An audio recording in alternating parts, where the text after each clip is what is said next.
натиҷаи бозиҳои рӯзи сеюми ҷоми ҷаҳон Қатар 2022. дар рӯзи сеюми чемпионати ҷаҳон Қатар 2022 чор бозии бисёр олӣ баргузор гардид. бозии аввал миёни тимҳои мунтахаби Арабистони Саудӣ ва Аргентина сурат гирифт ва Арабистони Саудӣ муқобили Аргентина ғалабаи ҳангомавӣ ба даст овард. тими мунтахаби Аргентина дар даври аввали ҷоми ҷаҳонии футбол Қатар 2022 аз тими Арабистони Саудӣ ба таври сенсатсионӣ шикаст хӯрд. дар нимаи аввали бозӣ Лионел Месси аввалин голашро дар ҷоми ҷаҳонии имсола аз зарбаи 11-метраи ҷаримавӣ пеналти ба самар расонида дастаашро ба пеш баровард. дар қисми дуюми рақобат футболбозони Арабистони Саудӣ ба таври ҳангомавӣ ба дарвозаи Аргентина 2 гол заданд. ҳанӯз дар дақиқаи 48-уми бозӣ Ал-Шаҳрӣ ҳисобро мусовӣ кард. пас аз ин гол футболбозони араб боварияшон ба худ бештар гардида бо гузаштани 5 дақиқа бо голи зебои Ал-Дивсарӣ ҳисобро 2-1 намуданд. дар идомаи рақобат футболбозони мунтахаби Аргентина ҳарчанд кӯшиш карданд ки ҳадди аққал ҳисобро баробар намоянд, лекин натавонистанд муваффақ шаванд. ҳамин тавр пас аз 36 бозии бидуни бохт Аргентина аз дастаи Арабистони Саудӣ ба таври ҳангомавӣ шикаст хӯрд.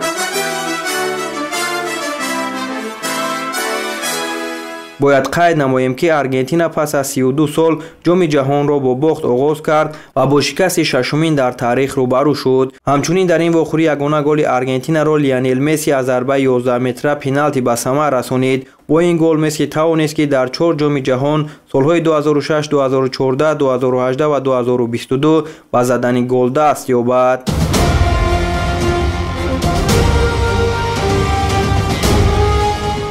дар Арабистони Саудӣ ба ифтихори пирӯзӣ бар муқобили Аргентина рӯзи истироҳат эълон карданд. подшоҳи Арабистони Саудӣ Салмон бин Абдулазиз Оли Сауд барои таъҷил ва пирӯзӣ бар Аргентина дар ҷоми ҷаҳонии футбол дар Қатар рӯзи истироҳат эълон кард.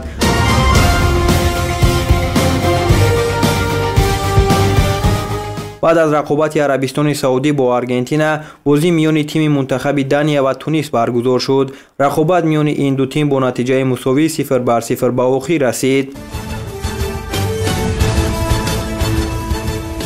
бозии дигар миёни мунтахабҳои Мексика ва Полша сурат гирифт. ин рақобат низ бо ҳисоби мусовӣ 0-0 хотима ёфт. гарчанде футболбозони Полша имконият доштанд то ки ҳисоби бозиро боз кунанд, лекин дарвозабони бо маҳорати мексикоӣ Гилермо Очуа зарбаи 11-метраи ҷаримавӣ пеналтиро ки Роберт Левандовски иҷро кард баргардонида дастаашро аз мағлуб шудан нигоҳ дошт.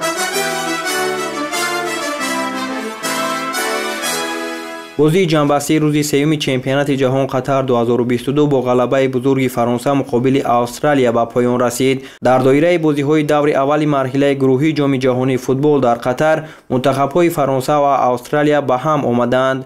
вохӯрии дастаҳо дар варзишгоҳи Элҷану баргузор шуда бо ҳисоби 4-1 бар нафъи фаронсавиҳо хотима ёфт. ҳарчанд австралиягиҳо дар дақиқаҳои аввали бозӣ бо голизадаи Крейг Гудвин ба пеш баромаданд, аммо шогирдони Дишам дар идома ба задани 4 гол даст ёфтанд. дар ин рақобат ҳамлагар Оливье Жиру дубл кард. Килиан Мбаппе низ ба задани гол даст ёфт.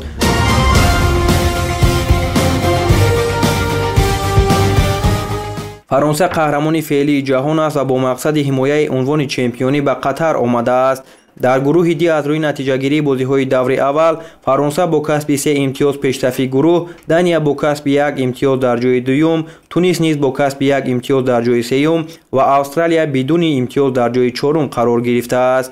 мунтахаби Фаронса вохӯрии навбатиро рӯзи 26 ноябр бо мунтахаби Дания мегузаронад.